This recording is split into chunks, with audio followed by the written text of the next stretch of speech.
Iglesia, buenos días. Como cristianos, debemos ser consecuentes con lo que creemos, armonizando así nuestra forma de ver la vida, nuestros pensamientos, nuestras decisiones, nuestras acciones, con nuestra fe. Ante la vorágine de diversas propuestas políticas que venimos escuchando en estos tiempos por época electoral, no debemos dejar de lado la diversidad de principios que nos dejan las Escrituras para que nos lleven a una sabia y correcta elección. No te vamos a decir por quién debes votar. Esa es tu responsabilidad como ciudadano de este país. Pero te vamos a decir que al emitir tu voto, consideres a Dios y sus principios. Por eso el título de la serie es Dios en mi elección. Cada vez que realizamos una elección de diversa índole, debemos considerar sus principios. Por eso el tema de hoy versará justamente sobre la primacía de la vida sobre la muerte. La primacía sobre la muerte. Vamos a orar antes de empezar. Padre, bueno, te damos gracias en esta mañana por este tiempo que nos das, Señor, como iglesia. Yo te ruego en el nombre de Jesús que tú dispongas nuestros corazones y entendimiento para escucharte a ti, no al hombre, y nos llegues al entendimiento de tu perfecta voluntad, y que todo resulte, Señor, para tu gloria y la dirección de tu iglesia. En el nombre de Jesús. Amén. Cuando un político asume una función pública, juramenta el cargo poniendo sus manos sobre los evangelios. Hay una intencionalidad ahí, que tal vez no la cumpla. ¿Cuál es? Voy a respetar los principios que allí se dan. Pero cuando no se hace así, cuando no se juramenta delante de ellos, bueno, manifiesta que es una persona honesta, ¿verdad? Pero es menester para nosotros tener una lectura entre líneas de esa decisión. Porque debemos tener muy en claro hoy, hermanos, que ese político con ese gesto también está diciendo algo. ¿Qué dice? Mi cosmovisión de vida no considera a Dios. Por tanto, no me veré en el compromiso durante mi gestión pública de respetar los principios que allí se den. ¿Por qué? Porque sencillamente, pues, no creo en tu Dios. No creo en esa palabra. Y no tendré ninguna objeción de conciencia para poder promover o aprobar leyes que la contravengan. Soy ateo, soy agnóstico. No me pidas que crea en eso. Yo tengo otros intereses. Piénsalo. Génesis 1:27 dice lo siguiente.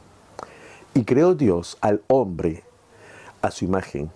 A imagen de Dios lo creó. Varón y hembra los creó. Emerge aquí, vemos, un principio fundamental para todo cristiano. Dios resulta ser el autor de todo lo creado, incluso de lo que está allí. Fíjate, detalle por detalle de lo que cita Génesis 1. Y vemos cómo resulta ser la creación cumbre el hombre. Hombre y mujer existen básicamente porque Dios puso aliento de vida en todo ser humano. Dios es el autor de la vida y es por eso que el hombre y mujer tienen una diferencia sustancial con todo lo creado, que Dios lo creó a su imagen y semejanza. De Dios viene la vida y le corresponde solo a Él y a nadie más darla como quitarla a su tiempo. En el Salmo 139 se cita lo siguiente. Porque tú formaste mis entrañas, tú me hiciste en el vientre de mi madre. Te alabaré, porque formidables, maravillosas son tus obras. Estoy maravillado y mi alma lo sabe muy bien. No fue encubierto de ti mi cuerpo, bien que en oculto fui formado y entretejido en lo más profundo de la tierra. Mi embrión vieron tus ojos, y en tu libro estaban escritas todas aquellas cosas que fueron luego formadas sin faltar una de ellas. Interesante que en este tiempo de COVID se anhele una vacuna, ¿verdad? ¿Para qué? Para mantener la vida humana, preservarla. y los países del mundo se esfuerzan por alcanzar ella, para suministrarla. Sin embargo, de otro lado, hay quienes promueven la muerte por medio del aborto. Es una total contradicción lo que vemos aquí, ¿verdad? En este esfuerzo mundial, diríamos hoy, pro vida. Porque vas a ver tú que hay pro-abortistas que sin embargo están anhelando también la vacuna para ellos.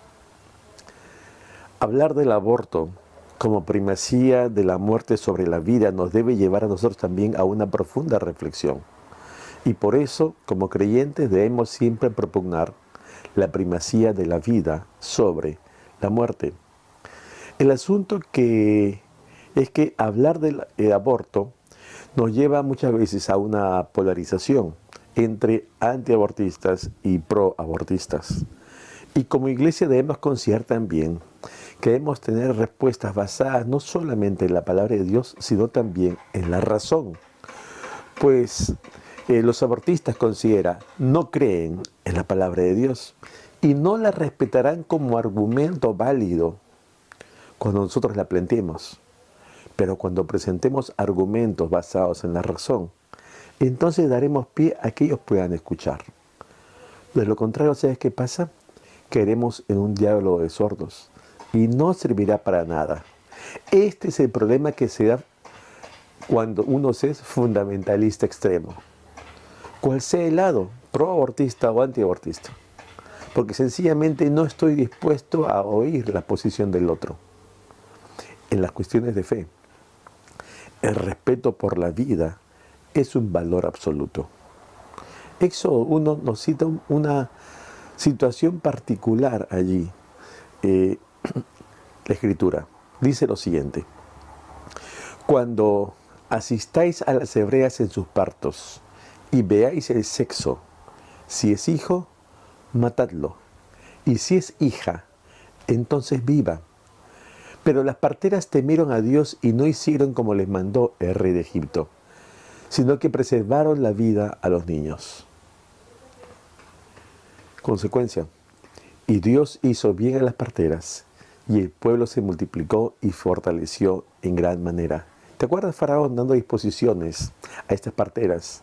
Porque temían al pueblo de Israel que se estaba acrecentando. Y entonces, maten, eliminen a los niños.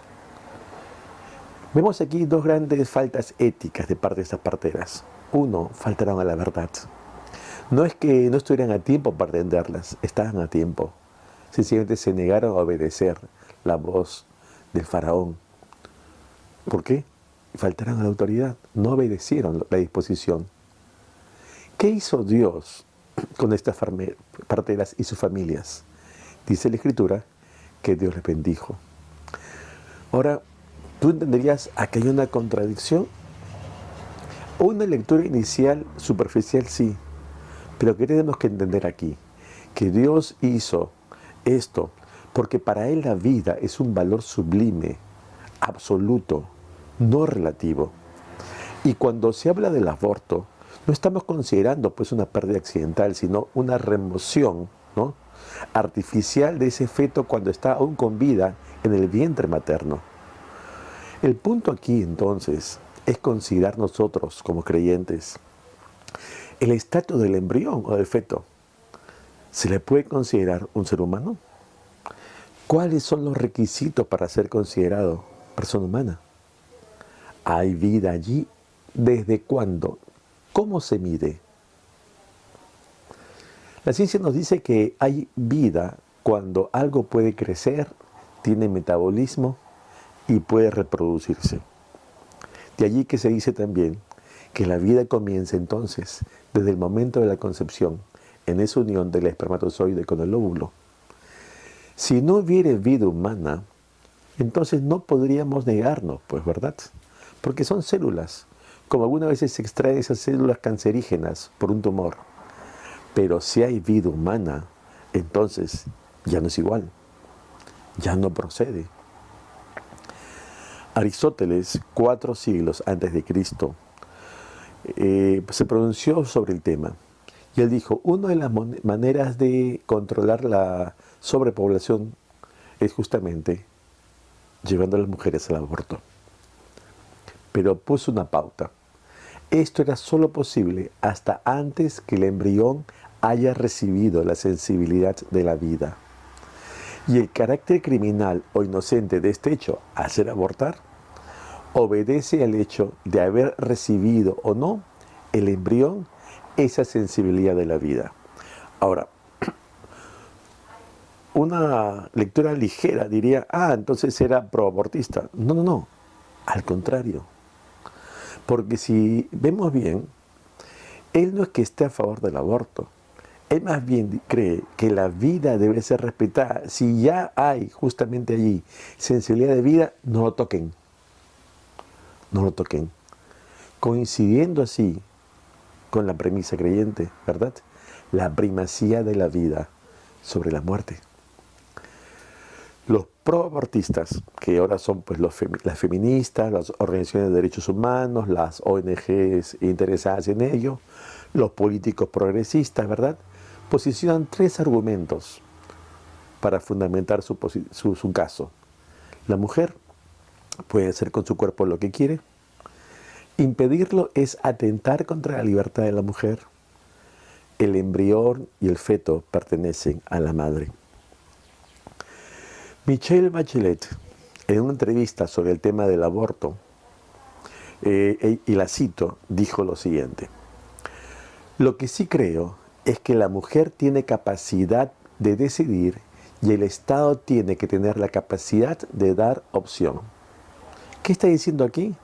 Que la mujer tiene plena autoridad y facultad, es decir, se constituye una plena potenciaria para poder tomar toda decisión, aún sobre quien está allí gestándose.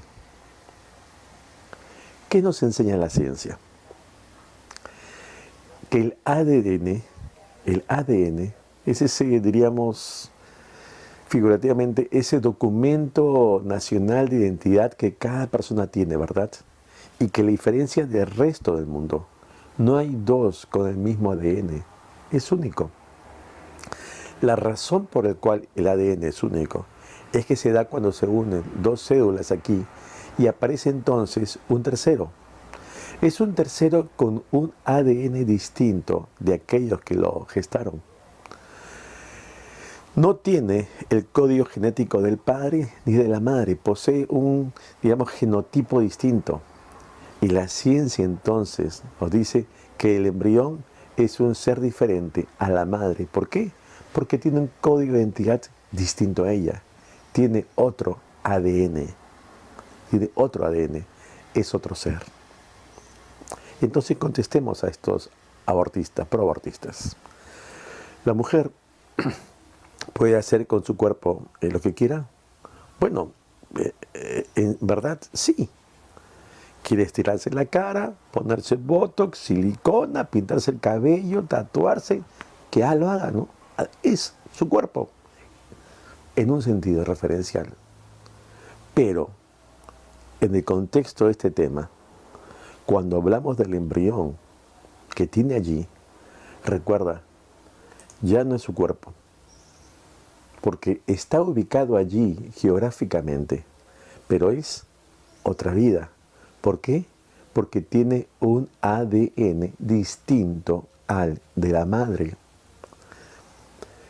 En Perú no hay cifras exactas sobre los abortos realizados, todavía es que no hay una legislación que lo permita hoy, y esperamos que no se lleve adelante. Pero lo que sí tenemos, y es un dato cierto, es la cuantificación de hospitalizaciones producto de abortos ya realizados en el país. La cifra que tenemos al 2020, solo el último año, es la siguiente: 28.652 hospitalizaciones entre hospitales y clínicas todo el año pasado. Es decir, 30.000 personas, señoritas y señoras, que se han efectuado un aborto. Son producto de que han tenido complicaciones posteriores y han tenido que ir a una clínica, ¿verdad? O a un hospital. Son los ya conocidos, cifras reales. Mundialmente, el 90% de los abortos se realizan en las primeras 12 semanas. Ahora, ¿cómo entender la participación de los galenos, ¿no? De los involucrados en el tema sanitario? Recordando este juramento hipocrático, que entre otros dice lo siguiente: yo mantendré y guardaré el mayor respeto por la vida humana, desde su comienzo, aún estando bajo amenaza esa vida humana, y no usaré mi conocimiento en contra de las leyes ni de quién, ni de la humanidad. Un segundo aspecto que se preconiza es impedirlo, es atentar contra la libertad de la mujer. Pero recordemos, mi libertad termina cuando empieza el derecho del otro.